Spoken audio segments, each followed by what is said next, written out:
This is Abigail, coming to you live from Texas Legends Summer Camp. Check out my interview with the Texas Legends owner, Donnie Nelson.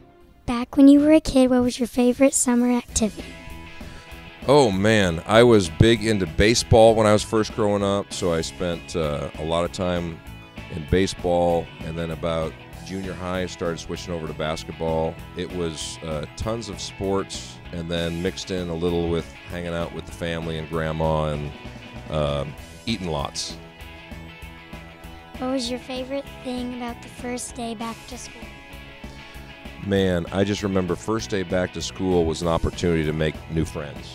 And that was something that was really cool because I actually grew up in the Midwest, and when I was your age, I went to school in Boston, and so I didn't know anybody.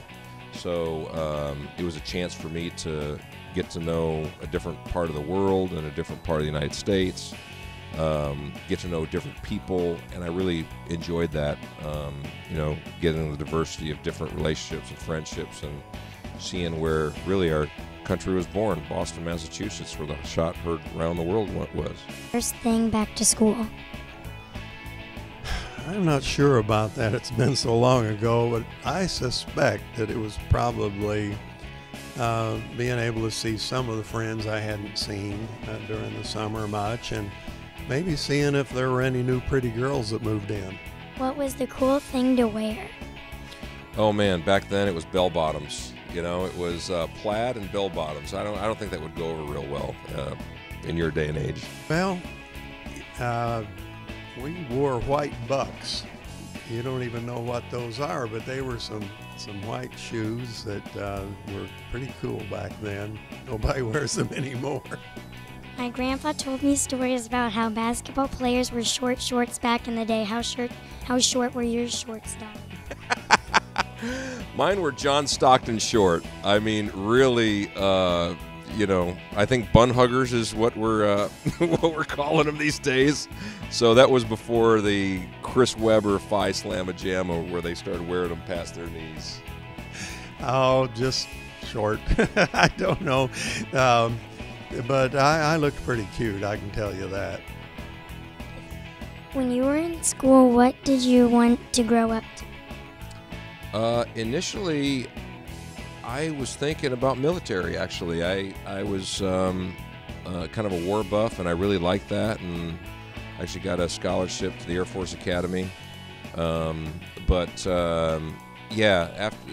after that, I was, more interested in trying to continue my basketball career. Let's play a game, this or that. Answer which subject you prefer, math or basketball? Definitely basketball. Science or basketball? I think there's a theme here. I think I'll go with basketball. Music or basketball? Oh, that's a tough one. Basketball by a nose. History or basketball? It depends on what kind of mystery, but I'd say 80% of the time I'd choose basketball. Recess or basketball?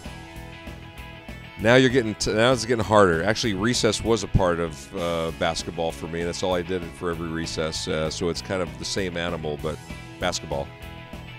Art or basketball? I have no artistic ability at all, so that's an easy one. English or basketball? I really like my English teacher, but basketball. It was basketball up until I met this girl named Charlotte, and then it became Charlotte, who's now my wife. So basketball, except for one girl. Well, now my daughter, Christy, so 2 girls. My favorite athlete is Justin Detman. I really inspired to be like him. What athlete was like that for you? I grew up, again, in Boston, so I'd have to say it was Larry Bird for me growing up. I love the fact that he was just an average guy with his lunch pail and, couldn't jump that high and wasn't that fast, but was an NBA champion and multiple MVP and did it with good old-fashioned work ethic. What was the worst cafeteria lunch you ever had? The worst cafeteria lunch was a thing called shepherd's pie, because at the end of it, I didn't know what I had eaten, which was basically a conglomeration of everything from Monday through Thursday. They always served it on a Friday, So they just kind of mixed everything up and they called it shepherd's pie and they served it to us innocent kids. I thought you liked that. Well, I as you can tell, I do like to eat everything to this day but shepherd's pie. Let me tell you, I'm so old, they didn't even have a cafeteria. Cafeterias came along after I was in school, so I don't have an answer for that one.